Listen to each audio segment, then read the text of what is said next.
Bienvenue dans Cabinet Story, cette nouvelle émission. Je suis Julien, cofondateur de LearnyLib et chirurgien dentiste. J'exerce en activité libérale et aujourd'hui, j'ai l'honneur de recevoir Sandrine Ney-Bio, pharmacienne, mais pas que. On va détailler tout ça parce que justement, tout l'intérêt de ce podcast aujourd'hui, c'est de découvrir ensemble, à travers le parcours de Sandrine, comment concilier une vie à multiples facettes, à multiples activités pour tous ceux et celles qui ont envie de multiplier les activités, les rôles, puissent en tirer un petit peu des clés d'organisation, de comment on en arrive là, de comment on concilie tout ça. Parce que de qui on parle?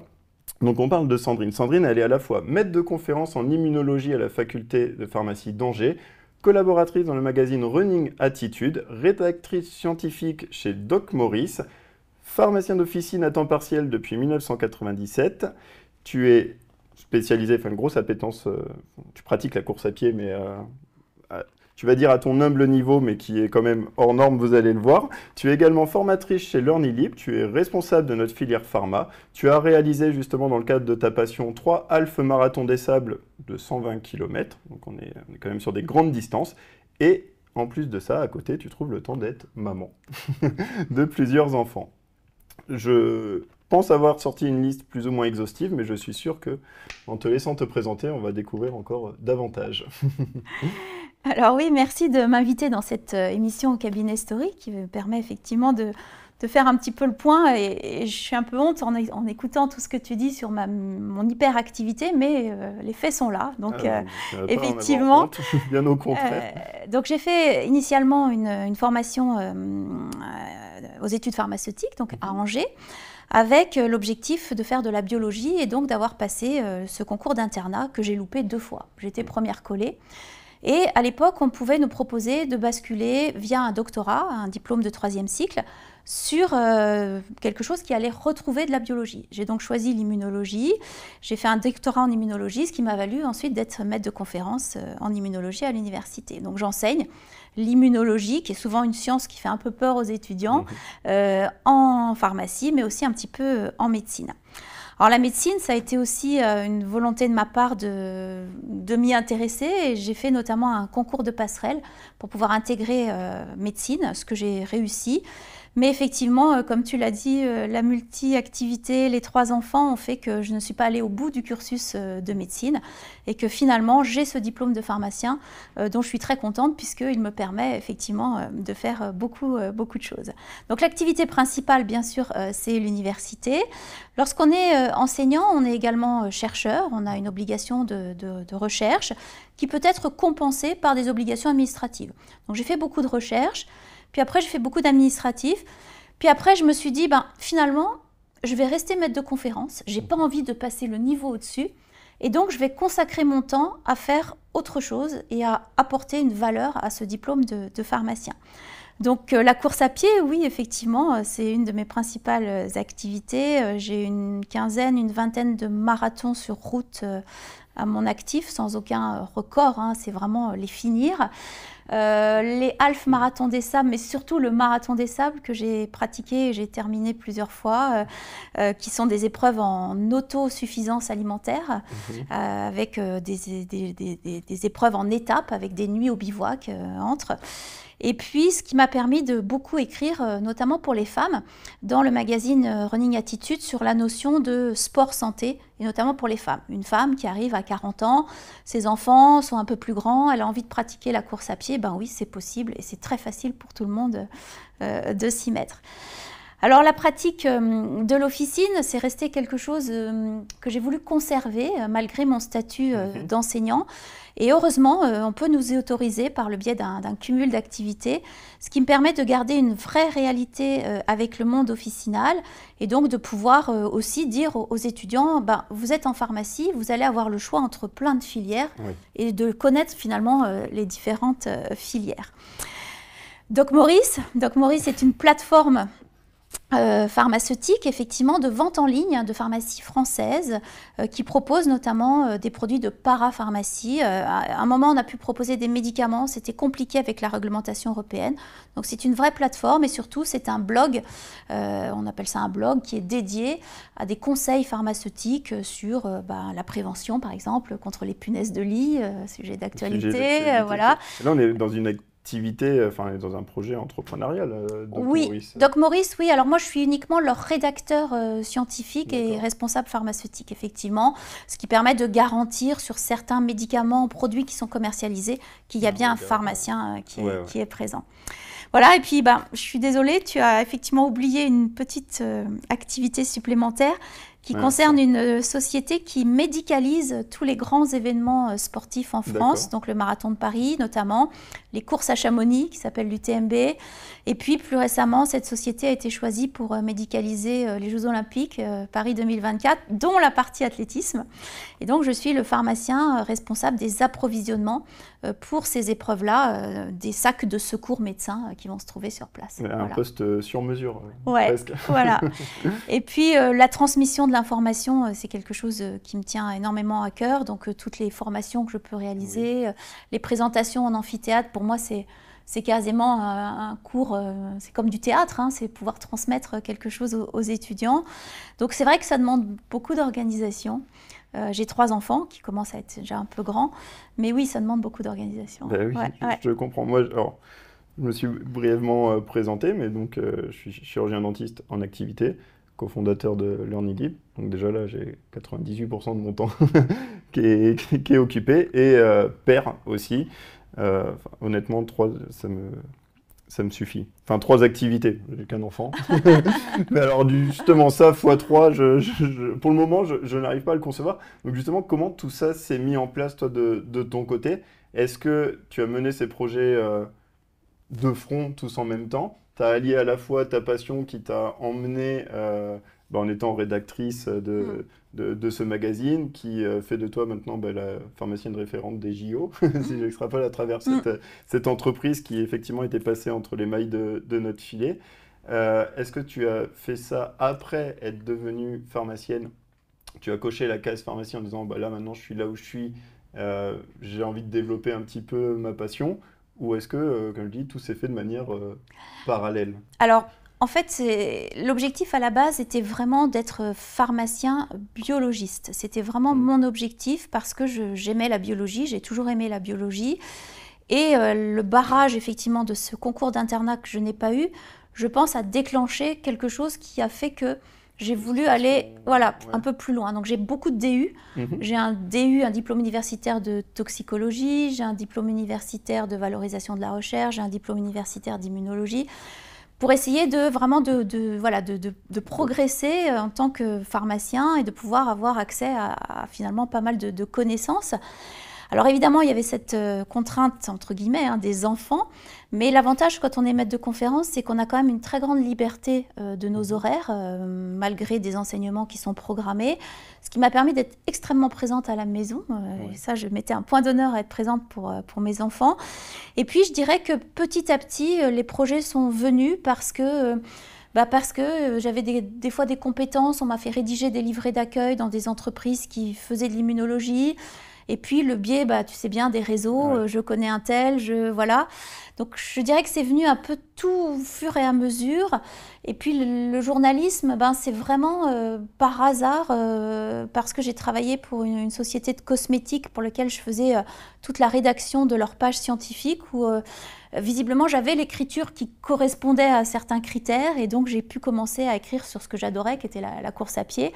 Donc au début c'était un magazine qui s'appelait Running pour elle, donc c'était vraiment dédié pour les femmes.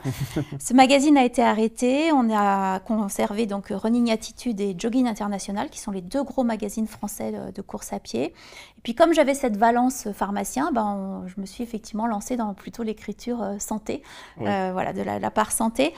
Alors je dirais que rien n'est calculé, mais tout arrive à certains moments où on s'y attend le moins, de faire l'opportunité de faire beaucoup de choses.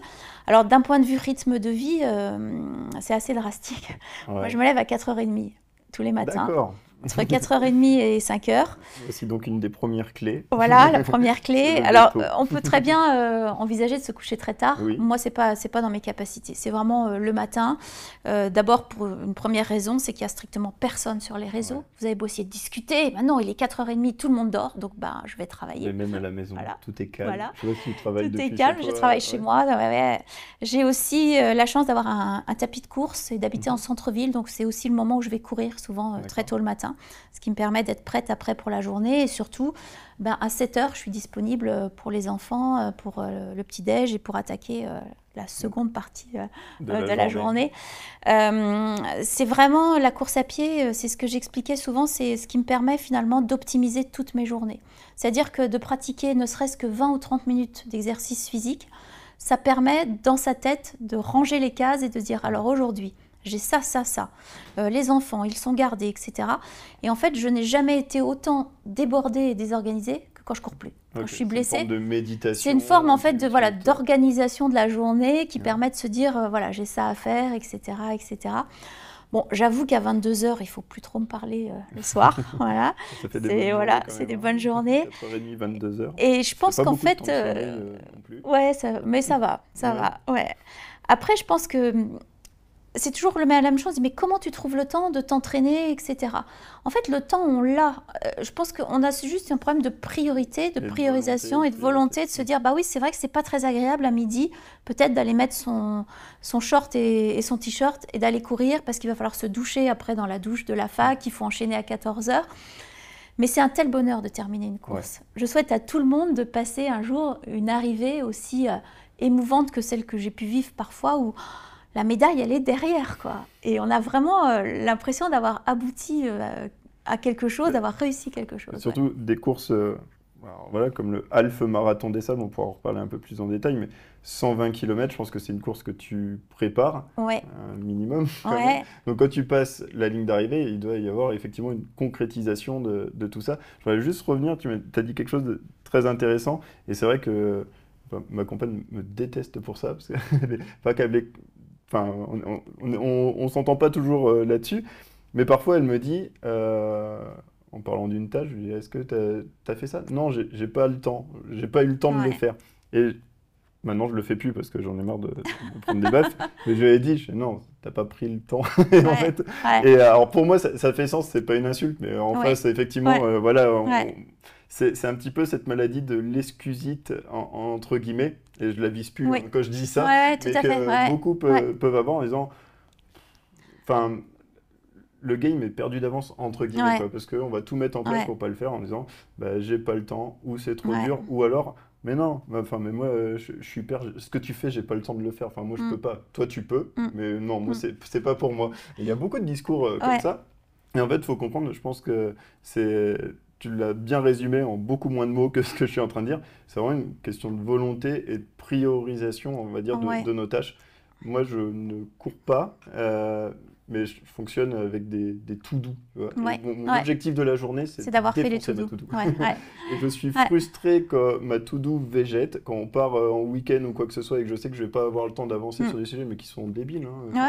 Et ça me frustre. Et je comprends en tout cas, voilà, je ne suis pas bien. Et donc, ces périodes où toi, tu t'organises le running, en fait, ce n'est pas que la course de passion, c'est un peu, j'ai dit, la colonne vertébrale de ton organisation. C'est ça. Et puis, c'est aussi, alors, il y a un mot pour ça qui s'appelle la bigorexie, qui est vraiment l'addiction au sport. Alors, France 2 avait tourné un reportage sur moi à l'époque. Je lui disais, mais non, je ne suis pas bigorexique. Mais effectivement, à 5h30, monter sur son vélo ou monter sur son tapis de course, et puis tous les jours. Mais en même temps, je pense que, alors on peut être workaholic ou bigorexique, je pense que quelque part, moi, c'est vraiment le sport qui me permet de me canaliser aussi. C'est-à-dire que je finirais complètement décérébrée devant un ordinateur si je ne faisais que ça, en fait. Et cette course à pied avec toujours un objectif. Alors j'ai la chance effectivement de collaborer avec le magazine Running Attitude pour lequel j'ai beaucoup d'invitations presse, ce qu'on appelle des invitations presse. Donc là, prochainement, c'est le marathon de Dakar au Sénégal, ce qui permet aussi de rencontrer beaucoup de gens, d'avoir d'autres cultures accessibles aussi, et notamment sur la vision de la course à pied dans le monde. Les marathons, effectivement, on les a fait partout dans le monde parce que c'est quand même extraordinaire de pouvoir courir 42 km dans des villes partout dans le monde. Et moi, c'est vraiment ce qui m'aide à travailler autant. Et je pense qu'une journée, elle n'est pas... Alors ça m'arrive où je ne fais rien de la journée, je ne cours pas, je ne fais pas de vélo, mais je vais travailler à vélo tous les jours, je ne prends pas ma voiture. C'est quand même quelque chose qui participe à un équilibre, et notamment chez les pharmaciens où ils ont quand même une multiplicité de responsabilités, de tâches. Je trouve que pouvoir couper, pouvoir faire autre chose, et beaucoup commencent à le faire malgré les difficultés souvent à trouver du personnel pour les pharmaciens d'officine, ça fait quand même du bien à la tête et ça permet de multiplier quand même les activités. Alors il y a un autre point où moi je suis extrêmement vigilante, alors je ne dis pas que ça ne m'arrivera pas, c'est de sentir le moment où ça ne va plus. C'est-à-dire d'être extrêmement vigilante, de dire là ma cocotte, tu es en train de perdre pied, c'est pas la peine, tu fais rien qui va et tu fais trop. Donc c'est apprendre à dire non, c'est apprendre à recentrer ses priorités. Je dois travailler un dimanche en officine parce que j'ai choisi de travailler le dimanche pour ne pas empiéter sur mon travail universitaire. Ben non, là je ne vais pas travailler dimanche parce que pour l'université, j'ai un cours urgent à préparer. Donc c'est réussir aussi à prioriser et surtout réussir à dire non. Parce qu'effectivement, si on dit oui, moi je crois que je ne ferais même plus prof. Comme me dit mon doyen, il me dit mais tu serais tout le temps parti. Bah oui, oui. Et est-ce que, oui, apprendre à dire non, tu l'as peut-être appris sur le tard, quand on voit ce à quoi tu as déjà dit oui. Oui, alors mes enfants me prennent souvent pour une extraterrestre. Ils se disent ah maman, tu vas faire ça encore. Mais en même temps, leur allumer des étoiles dans les yeux quand on revient avec une médaille comme donc tu parles des half marathons, mais il y a effectivement le marathon des sables qui est la course légendaire, qui elle est le double, donc c'est 250 km en autonomie dans le sable. Et je crois que cette médaille, c'est une des plus belles médailles de ma vie parce qu'au-delà de la course, c'est une telle expérience humaine de solidarité. On est 8 sous la tente, on dort côte à côte, on partage tout le quotidien, les repas lyophilisés, la nuit, le réveil le matin. Il faut remettre son sac sur le dos, il faut redémarrer. Et moi, j'ai eu la chance de partager une tente où il y avait une gagnante plusieurs fois de ce marathon des sables. Il y avait des people, des stars qui étaient avec moi. Et ça ouvre vraiment les yeux sur la solidarité en fait, entre nous et de pouvoir terminer cette course. Je crois que je pleurais plus d'1 kilomètre avant l'arrivée. En me disant, le directeur de course va me passer la médaille autour du cou et je vais y arriver. Je vais y arriver. Sachant que l'année précédente, j'avais dû abandonner pour raison médicale sur l'étape. Il y a une étape très longue dans cette épreuve du marathon des sables qui fait 100 km. On a 2 jours pour la faire. Et avec des barrières horaires, donc il faut regarder, parce que si on se fait rattraper par les chameaux, c'est qu'on va se faire sortir de la course. Il y a des chameaux qui ferment la course. La voiture balai. La voiture balai, ce sont des chameaux, c'est des dromadaires. Et on sait que si on a l'haleine du dromadaire dans le cou, c'est pas bon. Foutu. Ça veut dire qu'il va falloir sortir. Donc finir cette course, c'était voilà. Je crois que c'est une de mes plus belles épreuves de course à pied, voilà, de ce que j'ai pu vivre avec des marathons qui étaient aussi très historiques et très émotionnellement parlant, impactant. Mais c'est vrai que je souhaite à tout le monde de pouvoir trouver, ce soit du sport, mais que ce soit dans n'importe quel autre loisir, la force de pouvoir maintenir une activité professionnelle avec de la motivation, en fait. C'est-à-dire que ce n'est pas le fait de faire plein de choses, mais c'est de le faire avec envie et de le faire vraiment avec envie de le faire, quoi. Oui, c'est parce qu'il y a de la passion à travers toutes tes activités là que tu trouves justement la force et la façon de les organiser et de les mener à bien. Et puis c'est ce que je dis, pardon, je te coupe, c'est ce que je dis à mes étudiants, c'est que vous allez passer toute votre vie quasiment à travailler. Choisissez quelque chose qui vous plaît. Le diplôme de pharmacien, il est unique. Quelle que soit la spécialité, la filière que vous allez choisir, vous avez un diplôme qui est unique. Il va vous permettre de rebondir dans tous les cas, pour peu que vous fassiez des formations complémentaires. Et c'est vrai que ce diplôme de pharmacien, eh bien, ça permet d'ouvrir beaucoup de portes. Alors, savoir dire non, effectivement, certaines fois, c'est bien.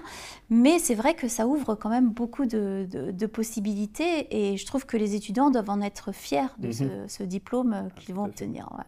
Il y a un très bon film, Yes Man, je pense que c'est avec Jim Carrey, qui est marrant, mais qui illustre...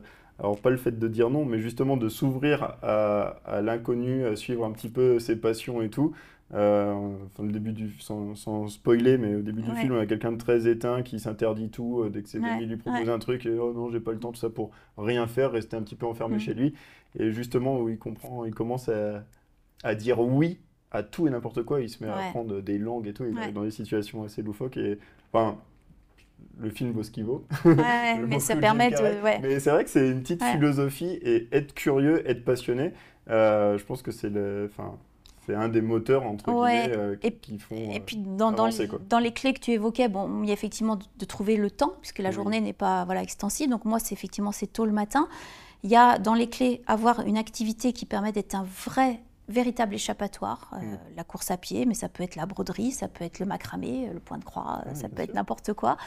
Aimer ce qu'on fait, c'est vraiment important. Moi, j'ai travaillé pendant très longtemps au centre anti-poison à Angers, jusqu'à ce que des départs à la retraite, des changements de direction fassent qu'on n'était plus dans la même façon de travailler, la même optique. Bon, ça devient déplaisant. C'est pas grave, je m'en vais et puis je vais faire autre chose parce que mon diplôme me permet de le faire. Et ça, c'est hyper important et c'est une chance parce qu'effectivement, il y a beaucoup de gens qui, dans leur activité professionnelle, n'ont pas cette possibilité de pouvoir switcher. Alors, c'est pas pour autant qu'il faut changer de boulot tous les 3 mois, mais le bien-être et la santé au travail, c'est primordial. C'est primordial. Et d'ailleurs, c'est ce qu'on instaure. Alors moi, c'est ce que j'ai essayé d'instaurer un petit peu partout où je passe. Actuellement, je suis au CHU aussi à Angers. Et avec l'équipe du laboratoire, on s'est dit, on va faire une équipe de course à pied. Et donc, on a fait le marathon inter-entreprise avec des techniciens qui n'avaient jamais couru. Donc, essayer de créer un petit peu sur ces lieux de travail, une espèce d'émulation grâce au sport. Tout le monde sait courir. Tout le monde n'aime pas ça. Voilà. Mais tout le monde sait courir. Et donc, faire participer chacun à une activité comme ça, donc moi, je parle de la course à pied, c'est ce que je connais le mieux, c'est très, très... ça crée du lien et vraiment des choses, une émulation dans l'équipe, en fait. Donc, en pharmacie, évidemment, on a des équipes aussi de course à pied. Voilà, c'est vraiment quelque chose. Je crois qu'à Angers, vous êtes nombreux à courir et bien courir aussi. Ouais. On a eu l'occasion d'en connaître certains. Ouais. Et oui, et si je fais un petit parallèle, moi, je vais te partager un petit peu mon point de vue et j'aimerais avoir ton avis là-dessus. Par exemple, pharmacien, un peu comme dentiste, on sort avec un diplôme, comme tu l'as dit, qui est généraliste, mais on est un peu surspécialisé dans notre domaine. C'est des études qui sont relativement longues. On sort avec un cercle d'amis, généralement bien ancré dans le milieu, donc dentaire ou pharmacien. On sort, on est spécialiste de la dentisterie ou de la pharmacie. Et est-ce que justement le fait de t'être intéressé à autre chose, d'avoir continué ta passion du running, d'avoir connecté ça avec ces univers-là, fait que tu es là où tu es aujourd'hui, parce que tu as cette casquette professionnelle de santé dans un environnement où on ne l'attend pas, entre guillemets, à savoir cette course à pied que je qualifie de haut niveau, même si tu ne le dis pas comme ça, clairement c'est du haut niveau à ce niveau-là. Et au final, les professionnels de santé, on les voit pas généralement dans ces environnements-là, ils sont dans leur officine, dans leur cabinet dentaire. Et donc je comprends moi, qu'un magazine du coup s'intéresse à toi et te confère des missions qui soient importantes, parce que dans le milieu du running, le fait d'être professionnel de santé, tu vas être une extraterrestre, comme le fait d'être jogger semi-pro, haut niveau, dans le milieu de la pharmacie, fait de toi l'extraterrestre. Alors on a maintenant, on a quelques Français maintenant qui sont quand même de très haut niveau en termes de sport, de course à pied, d'athlétisme, et qui sont aussi dans des professions type pharmacien, médecin. En petite anecdote, j'ai eu à contacter un kiné qui suivait une des formations, et qui m'avait répondu « Excuse-moi, je suis au championnat du monde de taekwondo en tant que compétiteur, je reprends tout ça.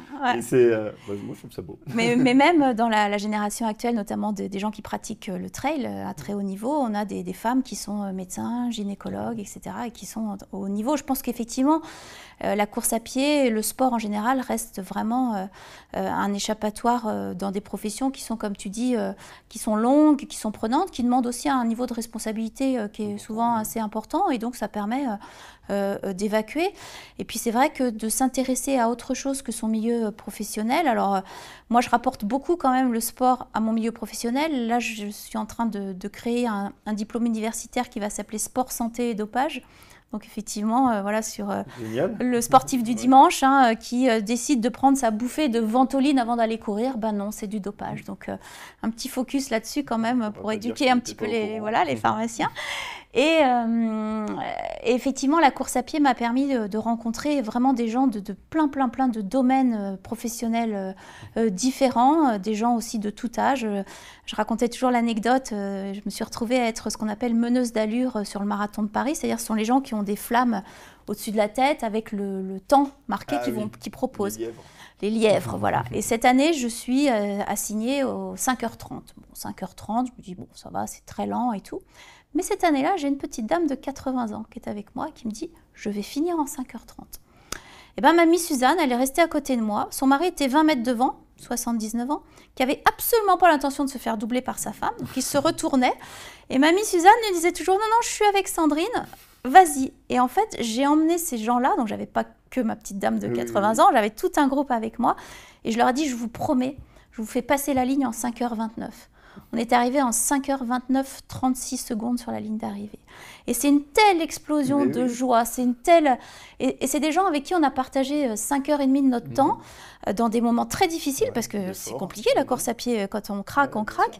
Et ça crée en fait du lien avec finalement plein d'autres domaines professionnels que le sien. Ce qui m'a permis de rebondir moi aussi sur plein d'autres choses. Là, je travaille actuellement sur une marque de nutrition sportive pour recomposer un petit peu leurs produits pour justement le sportif en endurance, mais parce que c'est quelqu'un que j'ai rencontré sur une course à pied. Donc c'est vraiment... voilà. Il ne faut pas oublier qu'il y a de l'humain derrière tout ça. Il y a beaucoup d'humains. C'est la beauté de ces aventures. C'est ce qu'on vit aussi au quotidien avec LearnyLib, pouvoir rencontrer des personnes qu'on n'aurait pas rencontrées si on était resté un petit peu dans notre... C'est magique. C'est magique. Je suis galvanisé par ce que je fais. Et effectivement, pour en arriver là, ça a été de l'organisation. J'ai dû réduire mon activité parce qu'à un moment donné, il y a des choix effectivement à faire. C'est 24 heures et c'est 7 jours par semaine, c'est ce qui nous régit tous. Et donc, c'était travailler le dimanche, travailler le matin ou le soir. Et ça, l'entourage n'est pas toujours prêt non plus. Non, surtout quand on passe de... c'est vrai. De pas actif à hyper actif d'un coup. Ça a un impact effectivement sur notre entourage qui n'est pas négligé. Donc, en parler, leur dire j'ai ça comme projet. Donc, généralement, ils sont là pour nous soutenir, ceux qui nous aiment. Ouais, alors tu as raison, parce que effectivement, moi, je me suis effectivement beaucoup laissée emporter à une époque où il y a ce fameux switch des 40 ans, où on se dit on va faire une bascule de carrière, on va... Alors, j'ai effectivement la chance, dans mes 3 enfants, les 3 enfants sont des sportifs, dont 2 à haut niveau. Donc, on a toujours vécu dans cette espèce de philosophie du sport. Ma fille aînée est championne de France universitaire de 400 haies. Mon deuxième nageait 11 fois par semaine avec un double record de France en 50 libres. Donc, c'est vrai que c'était une contrainte, avec des contraintes d'entraînement très tôt le matin, des contraintes le soir. Donc, en fait, ça glissait à peu près bien mon hyperactivité dans tout ça. Mais c'est très important quand même effectivement de prendre soin et de prévenir de ce qu'on va faire. Et moi j'avoue que maintenant j'anticipe les week-ends ou les vacances en disant c'est promis, je pars sans ordinateur. Parce qu'on a besoin, on ne peut pas se permettre d'imposer aussi à notre entourage qui à un moment se dit mais qu'est-ce qu'elle fait? Elle n'est jamais là. Donc c'est vrai qu'il faut quand même essayer de prendre la mesure. Et puis c'est ce que j'ai toujours dit, on me demande toujours, mais comment tu es venue au running? Moi je fais du tennis à la base. Je faisais du tennis même plutôt à bon niveau, avec beaucoup d'entraînement quand j'étais jeune. Et puis à 20 ans, j'ai envoyé la raquette loin en disant je ne veux plus jouer au tennis. J'ai rencontré mon mari qui, pour arrêter de fumer, s'est mis à courir, mais courait plutôt bien. Et là, je me suis dit, oula, 2 possibilités. Ou je participe, ou je fais la tête. Je me suis dit, c'est quand même plus simple de participer. Et donc, effectivement, ça m'a permis de rentrer dans ce monde du running, alors à mon niveau, mais on avait aussi des projets. Il n'est pas question d'aller faire des marathons partout dans le monde, mais ne serait-ce que la course du coin, le 10 km qui va se passer dans 6 mois, c'est un objectif et ça permet aussi de rapprocher finalement le couple sur une activité. Et je dirais de compenser en fait cette hyperactivité professionnelle aussi, parce que c'est vrai que c'est jamais simple à gérer. Ça nécessite aussi d'avoir de l'aide extérieure. Moi, j'avais la chance d'avoir les 2 grands-mères qui étaient tout le temps disponibles, donc qui pouvaient éventuellement garder les enfants quand on voulait aller courir. C'est une grosse organisation. Surtout quand tu rajoutes des enfants dans l'équation. Je courais avec ma compagne aussi. Alors, 10 km, c'était notre niveau. On avait un objectif de semi-marathon. On concrétisé Ouais. parce qu'elle est tombée enceinte et maintenant, on avait pris l'habitude de courir à deux. Et donc, quand on a un enfant, Ouais. compliqué de courir à Ah deux, on ouais. n'a pas Ouais. papy et mamie qui peuvent les Ouais. garder Ouais. facilement. Donc, du coup, on s'est mis au wake en poulie. Donc, en gros, c'est chacun notre tour et puis on garde notre enfant. Enfin bref, on a D'accord. changé, on a switché. Ouais, mais il Et, faut s'adapter, il faut. Ouais. c'est important et c'est des Ouais. petits moments, Ouais. effectivement, où on se retrouve, on sort de la maison, on rencontre d'autres Ouais. personnes dans des univers Ouais. différents, parce que le wake, la glisse et tout, Ouais. enfin, on n'est plus en santé. Exactement. Enfin, nous, Ouais. en tout cas, c'est des bouffées d'oxygène dont on a besoin. Et C'est ce qui est indispensable. De important. toute façon, l'adaptabilité, si on reprend la manière dont tu m'as présenté au départ, où je me suis dit, ah oui, je fais vraiment tout ça, c'est vrai. En fait, l'adaptabilité, c'est quand même quelque chose de primordial, c'est-à-dire qu'il faut savoir jongler entre une activité et une autre, passer d'un mode de réflexion à un cours en amphi, à quelque chose de complètement différent, ou même d'aller faire un entretien pharmaceutique après en officine, etc. Donc ça demande effectivement d'avoir cette espèce de gymnastique permanente. Et puis l'adaptabilité pour être disponible pour les autres.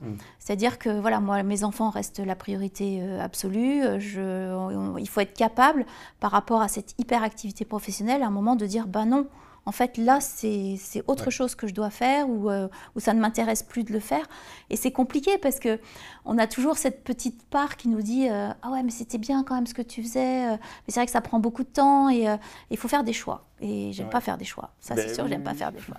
Et justement, est-ce qu'à un moment donné, t'as pas ressenti le besoin ou l'envie de te dire, bon, mais là, peut-être que je devrais arrêter cette activité aux dépens d'une autre ou tu vois, réarbitrer tout ça. Moi, je sais que mon activité de chirurgien dentiste, j'ai dû renier dessus. À un moment donné, je l'ai même arrêté pendant plusieurs mois avant de la reprendre parce que je trouvais plus l'équilibre et j'avais ce projet Learning Lib qui me passionne. Donc, du coup, c'est facile de se dire là, je suis dans une zone où je m'éclate à tout va, j'ai envie de faire que ça, entre guillemets. Mais c'est bon de rester aussi connecté avec sa source.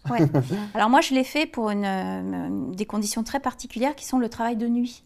J'ai travaillé très longtemps la nuit, que ce soit des gardes effectivement en officine, parce que je me disais, ça n'empiète pas sur mon travail de jour. Et en fait, c'était un mauvais calcul, parce qu'évidemment, je n'ai pas 20 ans, et donc je ne récupère plus de la même manière, et je me suis rendu compte assez rapidement que je devenais dangereuse les lendemains de ces gardes-là, c'est-à-dire quand on ne dort pas de la nuit. Alors j'ai fait des gardes beaucoup au CHU, au centre antipoison, des gardes effectivement en laboratoire d'analyse, des gardes en pharmacie d'officine. Et effectivement, je me suis dit non, c'est plus possible. Les gardes de nuit, c'était... Alors, en officine, ça avait ce côté extrêmement valorisant que vous êtes votre propre... Vous êtes l'unique décisionnaire. Et la nuit, je peux vous assurer que là, le métier de pharmacien, il prend vraiment toute sa valeur en termes d'empathie et d'écoute, parce que vous avez affaire des fois à des jeunes filles qui ont 13-14 ans, qui ont des tests de grossesse positifs. Vous avez affaire à des femmes qui ont été maltraitées. Vous avez affaire éventuellement à des situations de viol, à des choses complètement... des toxicomanes, vraiment. Et là, vous êtes vraiment seul face aux patients à décider ce qu'il faut faire. Alors, ça a cette notion un petit peu angoissante, des fois, de trouver la bonne solution pour aider le patient. Et en même temps, c'est tellement formateur. Mais par contre, ça génère une fatigue qui n'est plus... émotionnelle. Oui, et puis une fatigue physique qui devient finalement dangereux pour le reste. Donc, moi, j'ai fait le choix d'arrêter les gardes de nuit il y a maintenant peut-être 3 ou 4 ans pour essayer de retrouver, alors déjà, j'ai pas beaucoup de sommeil, mais pour essayer de retrouver un rythme qui me permette de rester, parce que ça sert à rien de multiplier les activités si on n'est pas bon. Enfin, je veux dire, on peut pas... Moi, à un moment, quand je me rends compte que je suis moyen ou que je suis pas bien sur telle activité, je préfère arrêter. Ou quand ça dépasse mon champ de compétences, j'ai souvent l'impression, on l'a tous un petit peu, le syndrome de l'imposteur, mais c'est vrai que quand on me demande de faire ça ou ça, je me dis, oh là là, mais je suis pas capable. Et donc, si vraiment à un moment, je vois qu'effectivement, ça dépasse mon champ de compétences ou que ça va m'entraîner dans des choses qui vont être vraiment ingérables, je dis non. Je dis non, vraiment. Il faut vraiment réussir à abandonner des activités. Mais je suis d'accord avec toi, c'est garder la source. C'est-à-dire, voilà, moi, pour mon cœur de métier, je suis pharmacien, mais je suis enseignant, surtout. Là, la fonction d'enseignement, elle est quand même hyper importante. Ça, je l'ai ressenti. J'ai arrêté mon activité 10 mois. C'est pas énorme, hein, mais 10 mois... la vision du contenu d'une formation, la réalité d'un formateur, par rapport à une réalité de terrain, en 10 mois, on l'oublie très vite au final. Ce qui était une évidence, parce que on a créé un petit peu ce projet autour de nos besoins parce qu'on était avec Pierre-Axel, on est toujours voilà, chirurgien dentiste et on avait besoin de ça et on s'est dit si nous on a le besoin, tous nos confrères ont un petit peu le même et on s'est pas trop trompé là-dessus. Mais après c'est des métiers passionnants mais qui sont aussi énergivores. Ouais. Alors c'est pour ça que j'ai voulu absolument garder cette activité autre que l'activité d'enseignant, puisque effectivement lorsqu'on est enseignant-chercheur, on dépend donc du ministère de l'Éducation nationale. Il faut donc demander des autorisations de cumul d'activités. Nous n'avons pas l'autorisation de travailler ailleurs que dans la fonction publique. Mais heureusement, le système maintenant nous permet effectivement d'avoir ces cumuls d'activités. Et ça m'a toujours semblé primordial de pouvoir enseigner aux étudiants ce qui se pratique réellement sur le terrain. Donc le fait de pouvoir être au laboratoire d'immunologie ou le fait de pouvoir être en officine ou d'être dans des sociétés où on pratique du médicament, etc., c'est vraiment ultra important. Être déconnecté de la réalité officinale, c'est pas possible. Surtout actuellement, il y a tellement de choses qui se passent, il y a tellement de... on s'en est rendu compte avec la pandémie de SARS-CoV-2, c'est qu'effectivement, les pharmaciens restent en première ligne de beaucoup de choses. Et si on est déconnecté de cette réalité comptoir, on n'a pas le bon enseignement et on ne forme pas des professionnels qui sont après aptes à pouvoir gérer la réalité en fait. Donc c'est vrai que comme tu dis, garder une activité avec son cœur de métier, c'est ultra important. C'est essentiel. Moi on me dit toujours, mais pourquoi tu fais de l'officine? Mais tu vas travailler le dimanche. Ben ouais, parce que le dimanche, il y a des gens qui sont dans l'urgence, parce que ça me fait réviser toute ma pharmacologie, tous mes anticancéreux, mes antidiabètes, mes trucs que je n'enseigne pas dans ma discipline d'immunologie. Et c'est aussi du management d'une équipe, parce qu'il y a des préparateurs, parce qu'il y a des étudiants, parce qu'on va servir 400 ou 500 personnes dans la journée, et que c'est un petit défi, quoi. C'est mon marathon à moi du dimanche. Et c'est vrai que souvent, dans des instances d'enseignement, c'est pas toujours vu avec bienveillance parce que c'est dommage de faire plein d'autres choses. Alors défocus entre guillemets. Alors que c'est vrai qu'il y a une règle, le petit dôme qui dit pour atteindre ses objectifs, être focus, penser qu'à ça. Voilà. Et en fait, je trouve que vraiment garder cette réalité. Donc là, je parle uniquement de l'officine. C'est comme pour la course à pied, je ne me permettrais pas d'écrire des conseils en course à pied si je ne pratiquais pas moi-même la course à pied. Je trouve que vraiment on enseigne bien que ce qu'on connaît bien et ce qui est surtout ce qu'on pratique. Et justement, alors, quelles sont les influences que tu ressens de toutes ces activités, tu vois, les unes par rapport aux autres, à la fois ta casquette sportive, rédactrice, pharmacienne, formatrice. Est-ce que tu as mis en avant ou senti des connexions, un lien, des influences des unes envers les autres qui... Ouais, alors globalement, tout est quand même extrêmement relié. Alors, si on prend effectivement la fonction d'enseignante à la fac, les étudiants sont à fond sur ce que je fais. En course à pied, ils savent. Ah oui. Donc des fois, j'ai des petits mots au tableau. Allez, mesdames, pour votre marathon, on vous suivra. Voilà. Ils ont parfois fait des cagnottes pour que je puisse, quand je faisais des actions solidaires pour lever des fonds, notamment pour des associations caritatives. Et puis effectivement, ça me permet toujours d'échanger aussi, parce que quand j'enseigne l'immunologie, c'est une discipline qui est compliquée. Et donc, j'ai notamment un cours qui s'appelle « L'impact des efforts d'ultra sur le système immunitaire ». On dit toujours que faire du sport protège contre les maladies. Ah ben non, faire du sport à haute intensité, ça fait chuter le système immunitaire sur le moment. Et le seul moyen de régénérer son système immunitaire, c'est de dormir. Donc je leur explique toujours les études qui sont en cours. Actuellement, j'ai une étude sur des skippers qui font une transatlantique, sur lesquels on va mesurer la présence d'une molécule qui s'appelle l'IL-6, interleukine 6, pour essayer de comprendre quel impact a cette molécule dans le sommeil. Et donc ça fait le lien en fait entre le sport et l'immuno que je leur enseigne. Après, effectivement, dans les autres fonctions, dans la course à pied, ça me permet de rédiger beaucoup d'articles sur le dopage. Malheureusement, c'est un phénomène, et quand je disais tout à l'heure, ce que j'ai souvent écrit des choses qui s'appellent « doper malgré moi », hein, donc c'est le comprimé contre le rhume qu'on va prendre, qui en fait est un vasoconstricteur, c'est un produit dopant. C'est sa bouffée de ventoline parce qu'on a peur de faire une crise d'asthme, c'est un produit dopant. Donc c'est vrai qu'en pharmacie, quand je travaille au comptoir, c'est intéressant aussi de pouvoir discuter pour les gens qui viennent chercher un peu de conseils d'ailleurs sur le sport, de pouvoir échanger avec eux. Et puis de pouvoir effectivement, ouais, j'ai fait beaucoup d'études en étant journaliste. Je suis souvent quand même, comme je disais, invitée. Ça me permet d'aller regarder un petit peu les pratiques par rapport à la santé qu'ont les coureurs. Donc j'ai accès à des grands coureurs quand c'est comme ça, des gens comme Mathieu Blanchard, donc, qui a fait 2e de cette course UTMB à Chamonix, voir un petit peu comment il gère sa santé, comment il gère ses compléments alimentaires, tout ce qu'on peut éventuellement trouver en pharmacie. Donc je trouve que de toute façon, la santé, elle a quasiment un lien dans tous les domaines. On parle beaucoup de santé au travail, on parle beaucoup effectivement avec la pandémie de tout ce qui s'est passé, les vaccins c'est de la pharmacie, voilà.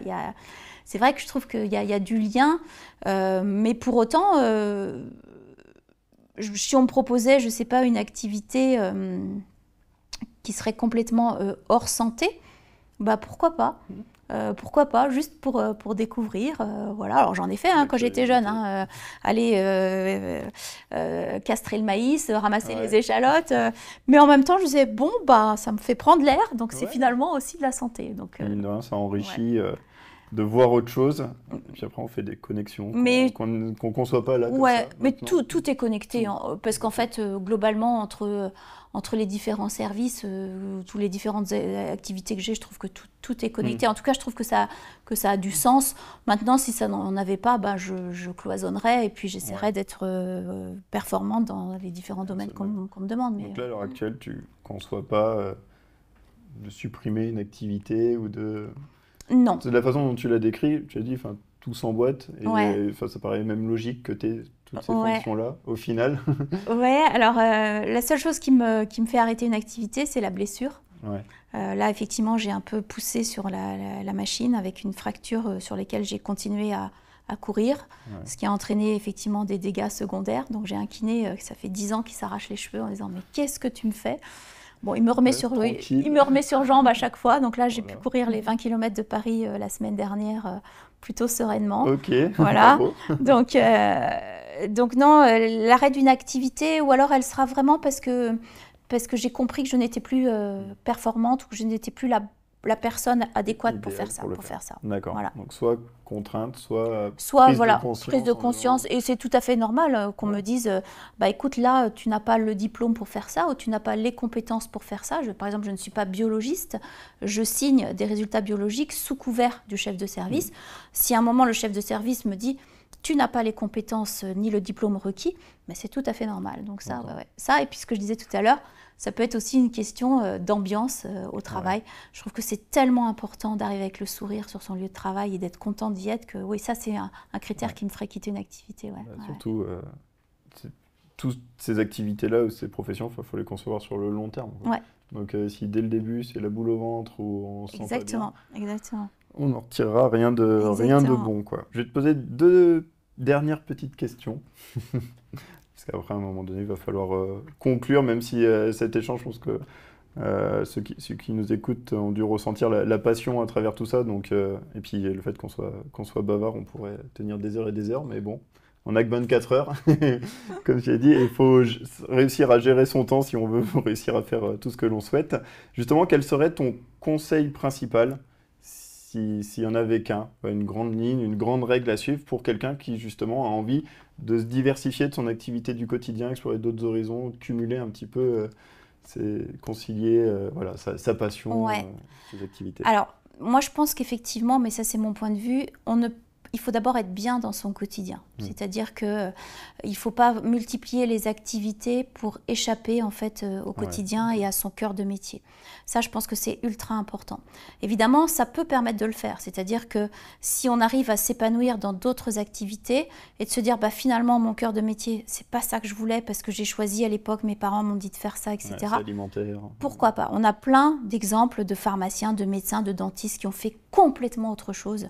Le plus bel exemple, c'est une de mes belles-sœurs qui était vétérinaire très tôt, elle avait son bac très tôt, elle est chanteuse classique, voilà. Parce que c'est comme ça. Donc je pense qu'effectivement, si par contre on aime son cœur de métier, il faut d'abord s'épanouir dans son cœur de métier, être bien au quotidien pour pouvoir envisager des activités supplémentaires. Les activités supplémentaires, elles ne doivent pas être vécues comme une charge. C'est vraiment quelque chose qui doit apporter un bénéfice, une reconnaissance. On a envie d'être reconnu parce qu'on a fait ça, qu'on nous dise que c'est bien. Chacun fonctionne avec les motivations qui lui sont propres. Ça ne doit pas trop impacter, comme on l'a dit tout à l'heure, la vie familiale. C'est hyper important. Ouais. Si l'entourage familial ne soutient pas cette hyperactivité, ça devient très compliqué. Et dans ce cas-là, il faut faire des choix. Si on souhaite vraiment faire plusieurs choses, il faut s'en donner les moyens. Et donc, quand je dis effectivement que commencer très tôt le matin, c'est peut-être là où ça va moins impacter au niveau de la cellule familiale, même si ça force à se coucher un peu tôt le soir. Voilà, c'est vrai que regarder la télé ou sans rien faire ou aller se coucher, des fois se coucher pour être en forme le lendemain et faire plus de choses, voilà. Et puis le conseil principal, c'est si on avait vraiment la capacité de le faire, c'est de faire ce qu'on a envie de faire, c'est-à-dire de pouvoir suivre des rêves, de pouvoir suivre des objectifs.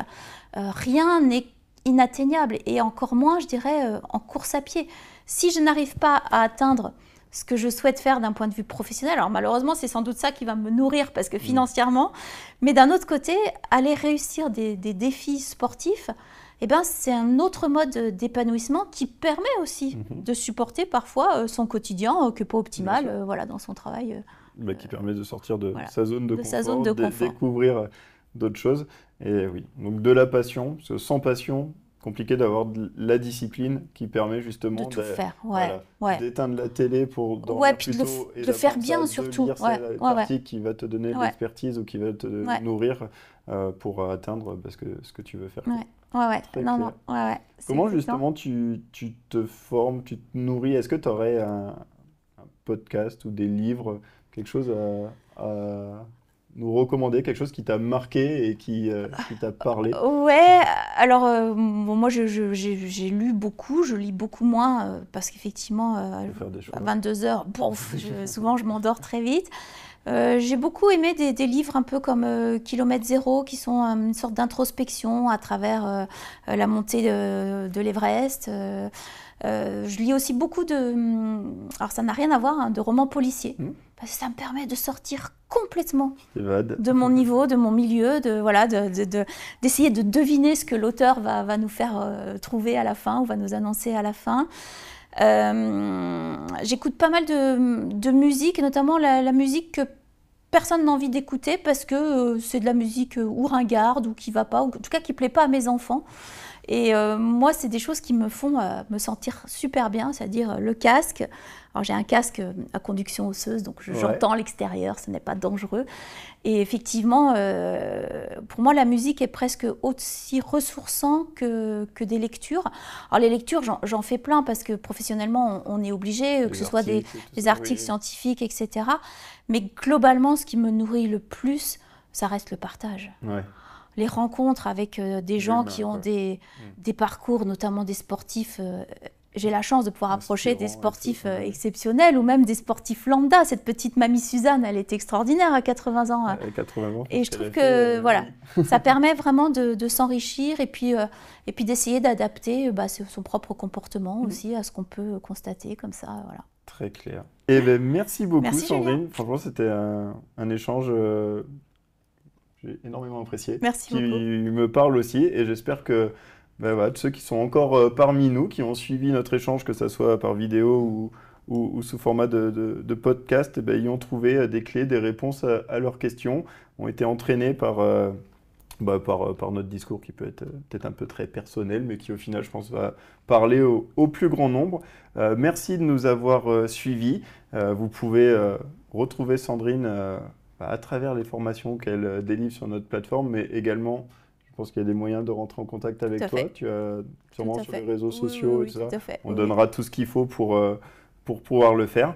Et merci Sandrine. Merci Julien. Merci à vous tous. Hâte de vous retrouver pour un prochain épisode de Cabinet Story. Merci, au revoir.